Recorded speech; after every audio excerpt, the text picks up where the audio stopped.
सादर जय जिनेन्द्र। मैं कोमल जैन आप सबका स्वागत करती हूँ मेरे चैनल नव तत्व सुधा में। हम स्वाध्याय कर रहे हैं जैन तत्व विद्या बाय आचार्य तुलसी। हमने पिछले वीडियोस में 4 बोल किए थे, आज हम 5वां करेंगे, जीव के 4 प्रकार। हमने संसारी जीवों को पहले 2-2 के डिविडेशन में जाना, फिर 3-3 के प्रकार में जाना, स्त्री, पुरुष, नपुंसक इत्यादि। आज हम जीव के 4 प्रकारों के रूप में इसे विस्तृत रूप में जानेंगे। इन्हीं चारों प्रकारों में लोक के सारे जीव समाहित हो जाएंगे। जीव के 4 प्रकार हैं नारक, तिर्यंच, मनुष्य और देव। जब तक हमारी आत्मा कर्ममल से लिप्त होती है, कर्म उसमें लगे रहते हैं, तब तक वह संसार में भ्रमण करती रहती है। यह भ्रमण 4 गतियों में होता है। गति का सामान्य अर्थ है चलना फिरना, लेकिन यहाँ गति से तात्पर्य एक जन्म स्थान से दूसरे जन्म स्थान में होने वाली गति से जो जीव जिस अवस्था को प्राप्त करता है उस संदर्भ में है।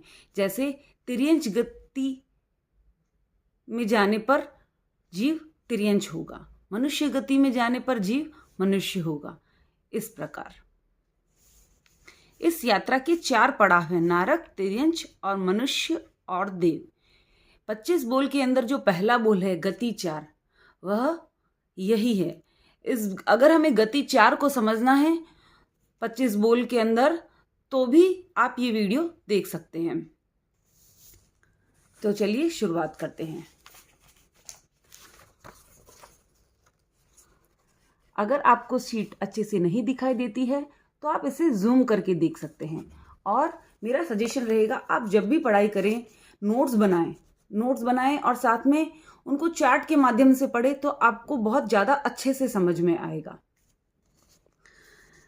तो जीव के 4 प्रकार हैं नारक, तिर्यंच, मनुष्य और देव। पहला है नारक। नरक में रहने वाले जीव नारक कहलाते हैं। इन नारकी जीवों के 7 आवास स्थल है, यानी 7 रहने की जगह है। इन्हें 7 पृथ्वियां भी कहते हैं, नरक की पृथ्वियां। रत्न प्रभा, शर्करा प्रभा, बालुका प्रभा, पंख प्रभा, धूम प्रभा, तमह प्रभा और महातमह प्रभा। ये 7 नरक है जहां नरक के जीव उत्पन्न होते हैं, अपने आयुष्य को भोगते हैं, अपने कर्म फल के हिसाब से वहां कष्ट पाते हैं। इनमें रहने वाले जीव बहुत ही अधिक वेदना और कष्ट का अनुभव करते हैं। यह वेदना 3 प्रकार की हो सकती है। पहली, उस क्षेत्र के प्रभाव से होने वाली वेदना, यानी कि जिस नारकी में वह जा रहा है या जिस क्षेत्र में वह स्थान में जन्म ले रहा है, वहां पे अगर अत्यधिक ठंडा है या अत्यधिक गर्म है, जैसा भी वातावरण है, तो वातावरण जनित जो भी वहां के कष्ट होंगे वह उन नारकी जीवों को उठाने पड़ेंगे। दूसरा, नैरिक जीवों द्वारा परस्पर लड़ाई झगड़ा कर उत्पन्न की गई वेदना। नरक के जीवों के अंदर बहुत ही ज्यादा रूप में क्रोध, मान, माया, लोभ, तामसिक प्रवृत्तियों ज्यादा होती है। इस कारण वे ज्यादा लड़ाई झगड़ा, मारपीट ज्यादा आपस में करते हैं। तो उससे होने वाले जो वेदना होती है वो भी वहां के नरक के जीवों को भोगनी पड़ती है। तीसरी है परमाधार्मिक देवों द्वारा दी जाने वाली वेदना। जैसा कि नाम से स्पष्ट है, परमाधार्मिक यानी परम प्लस अधार्मिक, बहुत ही ज्यादा अधार्मिक होते हैं ये देव। इन्हें नारकीय जीवों को काटने, छांटने, वेदना देने में बहुत ही सुख का अनुभव होता है। ये परमाधार्मिक देव नारकियों में जाते हैं और वहां के जीवों को कष्ट देते हैं। पर ध्यान रखने वाली बात यह है कि ये देव इन 3 पृथ्वियों में ही जा सकते हैं, रत्न प्रभा, शर्करा प्रभा और बालुका प्रभा। इन 3 से आगे ये नहीं जाते हैं।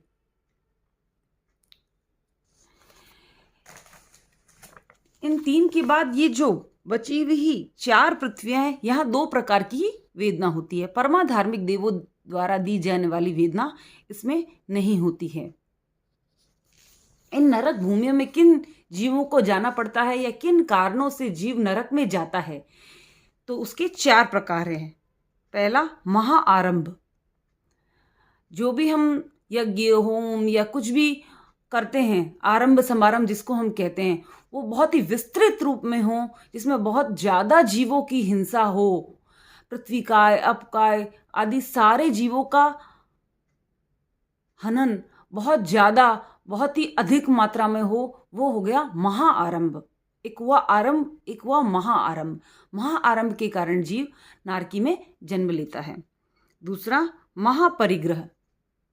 परिग्रह तो हम सब करते हैं, थोड़ा किसी के पास कम, किसी के पास अधिक, एक सीमित मात्रा में सबके पास परिग्रह होता है। लेकिन एक साधारण व्यक्ति का परिग्रह और एक चक्रवर्ती के परिग्रह में बहुत डिफरेंस होता है। इसीलिए उनका जो परिग्रह होता है वो महापरिग्रह की श्रेणी में आ जाता है।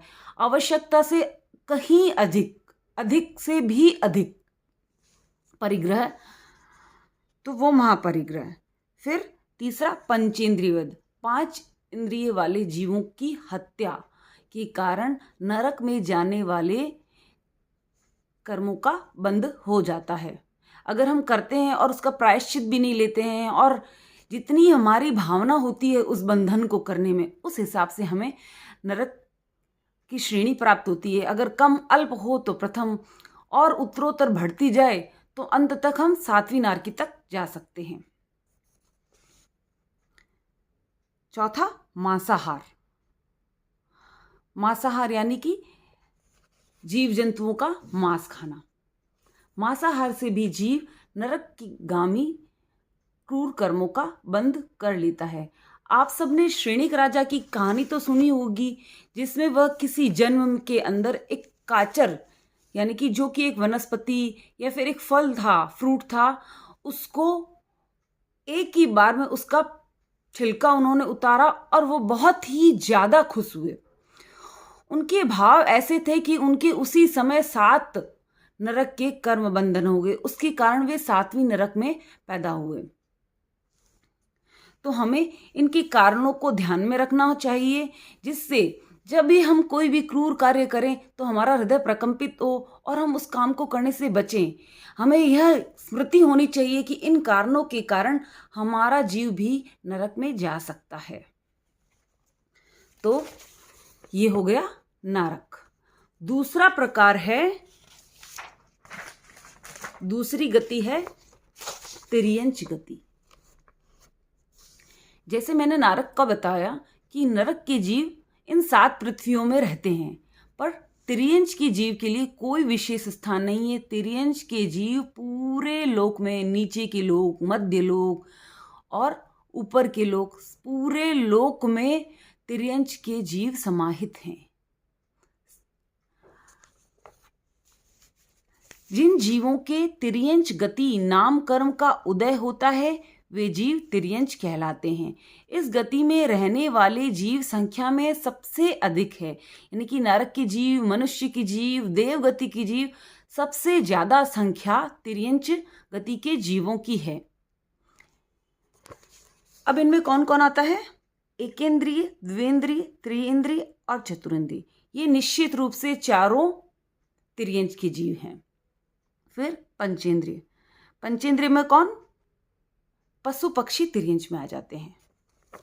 इसको अगर विस्तृत रूप में जाने तो जलचर, स्थलचर और नभचर, तीनों प्रकार के पशु पक्षी जिनके 5 इंद्रियां हैं वे भी तिर्यंच हैं। जलचर के अंदर चतुष्पाद, परिसर्प,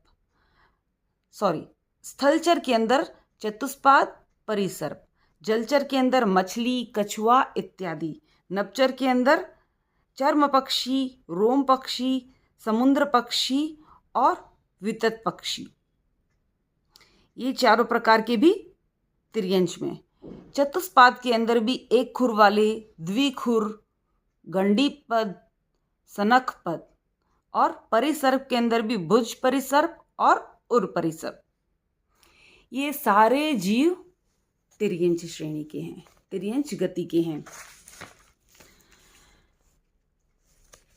चतुष्पाद यानी 4 पैर वाले, परिसर्प रेंग कर चलने वाले। चतुष्पाद के भी 4 विभाग मैंने बताए, एक खुर जिसके एक खुर हो यानी कि घोड़ा, गधा इत्यादि। द्विखुर जिनके 2 खुर हो, गाय, भैंस। गंडीपद यानी गोल पैर वाले, हाथी, ऊंट आदि। सनकपद नख सहित पैर वाले जिनके तीखे तीखे नाखून हो। सिंह, बाघ, कुत्ता, बिल्ली। समझने की दृष्टि से इनके ये भाग किए गए हैं, लेकिन ये सब तिर्यंची हैं। परिसर्प में भी 2 विभाग है, भुज परिसर्प और उर परिसर्प, जो भुजाओं के बल चलते हैं यानी कि नेवला, चूहा इत्यादि। उर परिसर्प जो छाती के बल पर चलते हैं। इसमें बाकी के सारे सर्प आ जाते हैं जो रेंग कर चलते हैं।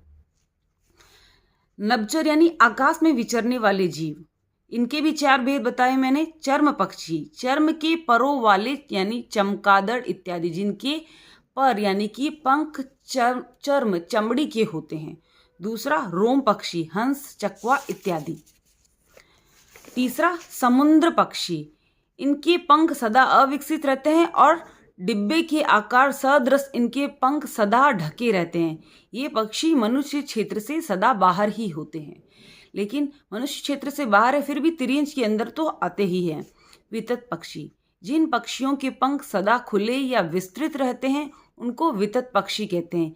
ये भी मनुष्य क्षेत्र से बाहर ही रहते हैं। ये उनका डिस्क्राइब। तो फिर से एक रिकैप कर लेते हैं। तिर्यंच गति में कौन कौन से जीव, एकेंद्रिय से लेके चतुरेंद्रिय और पंचेंद्रिय में पशु पक्षी। पृथ्वी, पानी, अग्नि, वायु, वनस्पति, कृमि, चींटी, मक्खी, मच्छर आदि अनेक जीव है। कुछ तिर्यंच जीव भी होते हैं पंचेंद्रिय, जैसे पशु और पक्षी। तिर्यंच गति के कुछ जीव बहुत शक्तिशाली होते हैं, उनसे मनुष्य भी डरते हैं, उनमें ज्ञान भी होता है, फिर भी उनका विवेक जागृत नहीं होता।